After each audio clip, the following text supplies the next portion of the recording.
আজকের সেরা 6টি খবরের হেডলাইন্স।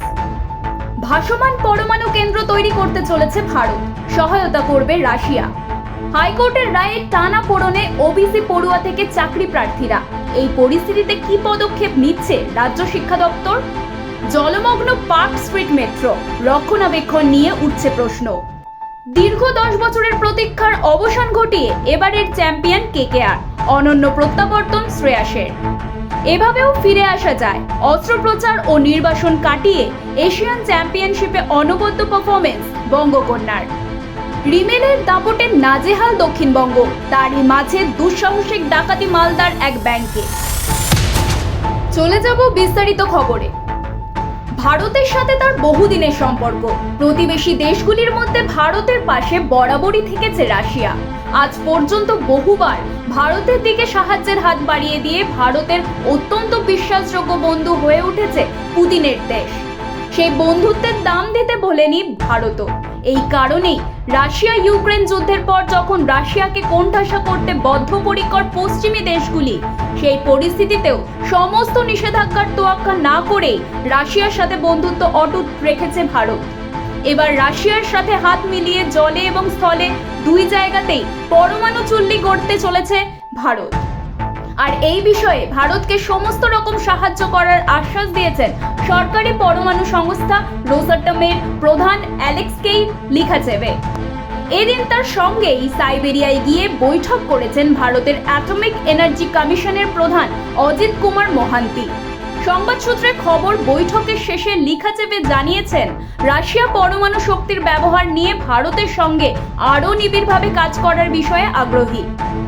এদিন দুই দেশের বৈঠকের সবচেয়ে গুরুত্বপূর্ণ দিক ছিল ভাসমান পরমাণু কেন্দ্র। এখনো পর্যন্ত শুধুমাত্র রাশিয়াই এটি তৈরির কলাকৌশল জানেন।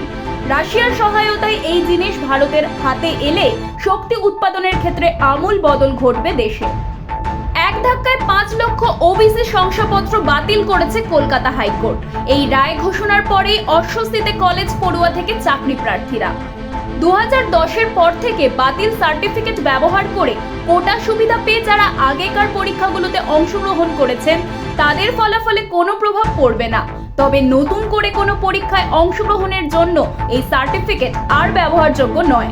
তবে একইভাবে নতুন করে আর ব্যবহার করা যাবে না এই সার্টিফিকেট। ওবিসি শংসাপত্র বাতিল নিয়ে কলকাতা হাইকোর্টের পেশ করা রায় মানতে নারাজ মুখ্যমন্ত্রী। আদালতের রায়কে চ্যালেঞ্জ করে সুপ্রিম কোর্টে আবেদন করতে চলেছে রাজ্য সরকার। সংবাদ সূত্রে খবর, বর্তমানে ওবিসি শংসাপত্র নিয়ে জটিলতা থাকায় তাদের বাদ দিয়ে রোস্টার তৈরি সম্ভব নয়। ফলে আপাতত যেমন নিয়োগের বিজ্ঞপ্তি প্রকাশ করা যাবে না, তেমনি চাকরির পরীক্ষায় নির্বাচিত যোগ্যদের ডাকার ক্ষেত্রেও সমস্যা দেখা দিতে পারে। রাজ্য সুপ্রিম কোর্টের দ্বারস্থ হলে আপাতত হাইকোর্টের রায়ের ওপর ন্যূনতম স্থগিতাদেশ পাওয়া না গেলে সমস্যা থেকে যাবে। যেদিকে চোখ যায় শুধু জল আর জল। সেই জল প্রথমে হাঁটু, তারপর আরো একটু এগোতেই কোমর ছুঁয়ে ফেলল। সোমবার সকালে এমনই দৃশ্য চোখে পড়ল পার্ক স্ট্রিট মেট্রো স্টেশন প্রবেশের মুখে। যদিও মেট্রো স্টেশনে জল ঢোকার ঘটনা একেবারেই নতুন নয়। কিছুদিন আগের বৃষ্টিতেও পার্ক স্ট্রিট স্টেশন ভেসে গিয়েছিল। সে সময় মেট্রো চলাচল ব্যাহত না হওয়ায় হয়তো পরিস্থিতির দিকে চোখ পড়েনি আমজনতার। তবে সোমবার যাত্রীদের চূড়ান্ত ভোগান্তির কারণ হয়ে দাঁড়ালো সেই পার্ক স্ট্রিট। ঘূর্ণিঝড় রেমালের প্রভাবে রবিবার সারা রাত বৃষ্টি হয়েছে কলকাতায়। সোমবার সকালেও বৃষ্টির বিরাম নেই, যার জেরে এমনিতেই জলমগ্ন গোটা শহর। মেট্রো স্টেশনেও জল ঢুকে পড়ায় যাত্রীদের মনে এখন একটাই প্রশ্ন ঘুরপাক খাচ্ছে, সমস্যা কোথায়? তবে কি এখন থেকে বৃষ্টি হলেই বন্ধ হয়ে যাবে মেট্রো? থেকে যাচ্ছে প্রশ্ন। 10 বছর পর আইপিএল চ্যাম্পিয়ন হলো কেকেআর। অধিনায়ক শ্রেয়াস আইয়ার। ভারতীয় অধিনায়কদের মধ্যে আইপিএল ট্রফি জিতেছেন রোহিত শর্মা, মহেন্দ্র সিং ধোনি, গৌতম গম্ভীর এবং হার্দিক পান্ডিয়া। রবিবার পঞ্চম ভারতীয় হিসেবে নজির স্থাপন করলেন শ্রেয়াস। 2012 থেকে 2014 সালের পর তৃতীয়বার আইপিএল এর কাপ জিতল কিং খানের টিম। এক পেশে খেলে সানরাইজার্স হায়দ্রাবাদের অস্তিত্বই মুছে দিল কলকাতা নাইট রাইডার্স। এর সাথে সাথে প্রত্যাবর্তনের নজির গড়লেন অধিনায়ক শ্রেয়াস আইয়ার। চোট আঘাতের সমস্যায় জের বাড়ছিলেন তিনি। খারাপ ফর্মের জন্য সমালোচিত হয়েছে বহুবার। এমনকি শৃঙ্খলা ভঙ্গের অপরাধে বিসিসিআই এর বার্ষিক চুক্তির তালিকা থেকেও বাদ পড়েছেন তিনি। তবে আইপিএল এর মঞ্চেই যেন পুনর্জন্ম হলো শ্রেয়াসের। তার নেতৃত্বে দ্বিতীয়বার চ্যাম্পিয়ন হলো কেকেআর। সব সমালোচনার যোগ্য জবাব দিলেন তিনি। এভাবেও ফিরে আসা যায় তা প্রমাণ করলেন স্টার জিমন্যাস্ট দীপা কর্মকার। আগরতলার বঙ্গকন্যা প্রথম ভারতীয় হিসেবে এশিয়ান চ্যাম্পিয়নশিপে সোনা জিতলেন। গত রবিবার উজবেকিস্তানের রাজধানী তাশখন্দে ইতিহাস লিখেছেন বছর 30-এর মেয়ে দীপা। এশিয়ান চ্যাম্পিয়নশিপে দ্বিতীয়বার পদক পেলেন তিনি।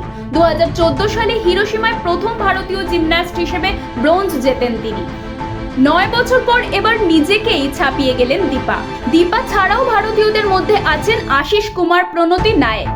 এশিয়ান চ্যাম্পিয়নশিপে পদক জিতেছেন তারাও, তবে আজ পর্যন্ত কেউই সোনা পাননি।